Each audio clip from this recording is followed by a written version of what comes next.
Well, I'm most looking forward to being here. I can't wait to move in, to start meeting people, to actually feel a part of this university. And that's going to be a fun part of the first journey of this chapter. I'm going to get out, meet with lots of people, get to know students, faculty, and staff.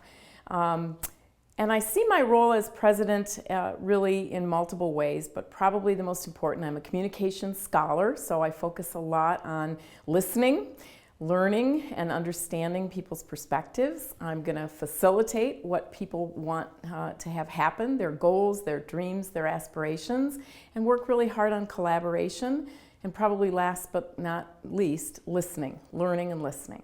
So.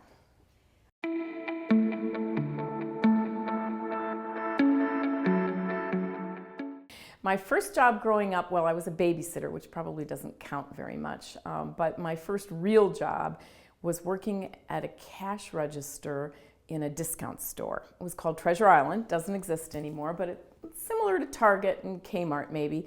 And I worked for long hours at a register, and those were the days before barcodes and before any of the fancy techniques that are used today. So you literally had to punch in every price and every code of every department, and if you made a mistake, you had to void the whole thing out and start over.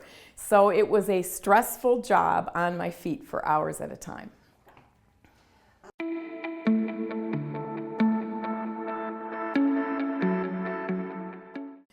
been given a lot of advice that I take to heart, but probably one of the things that I remember the most and I use almost every day is advice from my PhD advisor back in graduate school.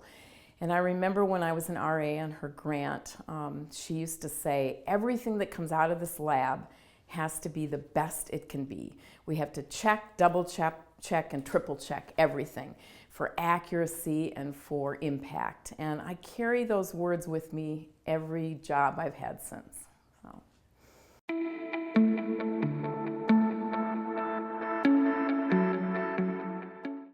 Well, I read a lot. I'm in a book club that I hope I stay connected to through Zoom. So I can't really pick the best book, but I'll tell you what I'm reading right now. I'm reading a book called The Color of Water by James McBride. Don't know if he has any connection to the Writers' Workshop. I should know that, but I'm not sure if he does. But the book is about his growing up in a biracial family. He's a black man and his mother was white and Jewish.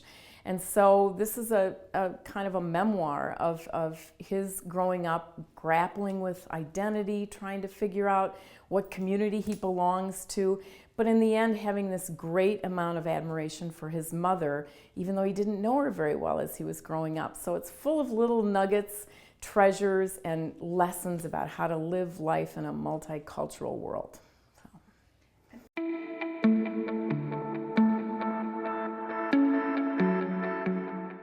Well, when I lived in California, all of the states around this area were called the I states because no one could differentiate Indiana from Iowa from Illinois, which used to drive me crazy. I think one of the biggest misconceptions is that this is kind of a sleepy area with not a lot going on, and people used to call it the flyover states. I know growing up in Wisconsin that's not true, and now that I'm learning about Iowa, I'm seeing all of the vibrant activity that's going on here on the health arena, on the research arena, writing, communications, psychology. I mean, the energy here is endless. And so one of my goals will be to try to lift up what we do here so that the national arena knows more about the University of Iowa and how it's changing the world.